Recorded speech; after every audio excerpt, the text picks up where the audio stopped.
Okey, Assalamualaikum dan selamat kembali. Untuk perkongsian kali ini, jom kita selami intipati juzuk 21 Al-Quran. Kita akan tengok satu perjalanan tentang iman, tentang tujuan hidup kita dan tentang realiti yang menanti kita. Dah sedia? Jom kita mulakan.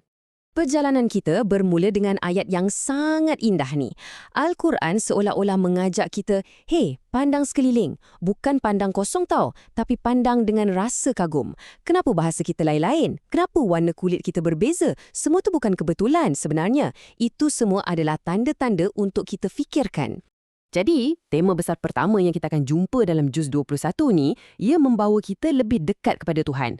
Kekuasaan Allah tu bukanlah satu konsep yang jauh ke atas sana. Tak, ia sebenarnya ada dalam setiap helai nafas kita, dalam setiap detik kehidupan kita. Dan surah Ar-Rum ni, dia tak cerita benda yang susah-susah. Dia bawa kita tengok benda yang paling dekat dengan kita. Diri kita sendiri, macam mana kita dicipta, pasangan hidup kita, kenapa kita rasa tenang bila ada dia. Sampailah kepada tidur kita, cuaca, kilat dan hujan. Cuba fikir sejenak, semua ni, adakah ia sekadar kebetulan? Jadi poin dia kat sini bukanlah sekadar, tahu je. Tak.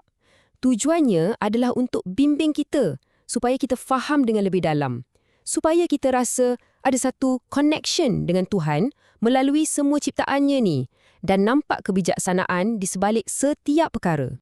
Okey, tadi kita dah tengok tanda-tanda ke alam semesta yang luas kan? Sekarang Al-Quran bawa kita masuk ke dalam satu skop yang lebih peribadi, lebih intim. Kita akan lihat satu hikmah yang tak lapuk di zaman melalui kisah Luqman dan nasihat-nasihat dia kepada anaknya. Wow, nasihat Luqman ni memang lengkap. Ia bukan sekadar senarai do's and don'ts. Boleh kata, ia ni macam satu blueprint untuk kita bina hidup yang seimbang. Perasan tak flow dia? Mula dengan hubungan kita dengan Tuhan, lepas tu dengan mak ayah kita, barulah dia sentuh pasal adab dengan orang sekeliling dan disiplin diri. Memang satu pelan tindakan yang padu untuk jadi insan yang lebih baik. Dan yang inilah asas segala-galanya, foundation. Sebelum kita cakap pasal adab, pasal sabar, yang paling utama adalah tauhid. Sebab tu Luqman letak benda ni nombor 1. Kerana di atas sinilah semua amalan baik yang lain akan terbina. Baiklah, sekarang kita beralih ke satu lagi realiti yang sangat penting. Juzuk ni ajar kita yang iman tu, dia bukan sekadar kita percaya dalam hati, tak. Iman tu adalah sesuatu yang akan diuji, akan dibuktikan dan akan ditempa melalui cabaran-cabaran dalam hidup kita. Dan dalam surah Al-Ahzab, kita seolah-olah dibawa betul-betul ke medan ujian tu. Cuba bayangkan, tekanan yang orang-orang beriman dulu hadapi. Kena kepung dengan musuh, lapar, sejuk. Dalam keadaan yang paling getih macam ni lah, kualiti iman yang sebenar tu akan terserlah. Lihat perbandingan ni, hebat kan? Ujian yang sama tapi responnya langit dengan bumi. Satu pihak nampak ujian tu sebagai pengesahan janji Tuhan. Makin kuat keyakinan dia. Tapi pihak yang satu lagi, ujian tu terus dedahkan segala keraguan dan kelemahan iman yang tersembunyi dalam hati. Jadi, mesej utama dari surah Al-Ahzab ni, kesusahan tu, dia bukan datang untuk patahkan iman kita. Tak, ia datang untuk mendedahkan iman kita. Ia macam satu penapis yang akan menempa dan memantapkan kepercayaan yang betul-betul tulen dan asingkan mana yang palsu. Okey, seterusnya, satu lagi peringatan penting dalam juz 21 ni adalah tentang hakikat dunia. Ia ajak kita untuk tengok lebih jauh, bukan setakat apa yang ada depan mata. Ia ajak kita faham gambaran yang lebih besar. Ayat ni betul-betul macam satu reset button untuk prioriti hidup kita.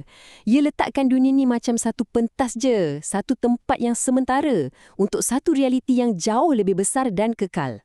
Ini bukan maksudnya kita kena tinggalkan dunia, tak. Tapi ia untuk kita faham apa nilai sebenar dunia dalam keseluruhan perjalanan hidup kita. Jadi, kalau dunia ni sementara, apa pula realiti yang abadi tu? Soalan ni membawa kita terus kepada tema terakhir, tema yang akan mengikat semua yang kita dah bincangkan tadi.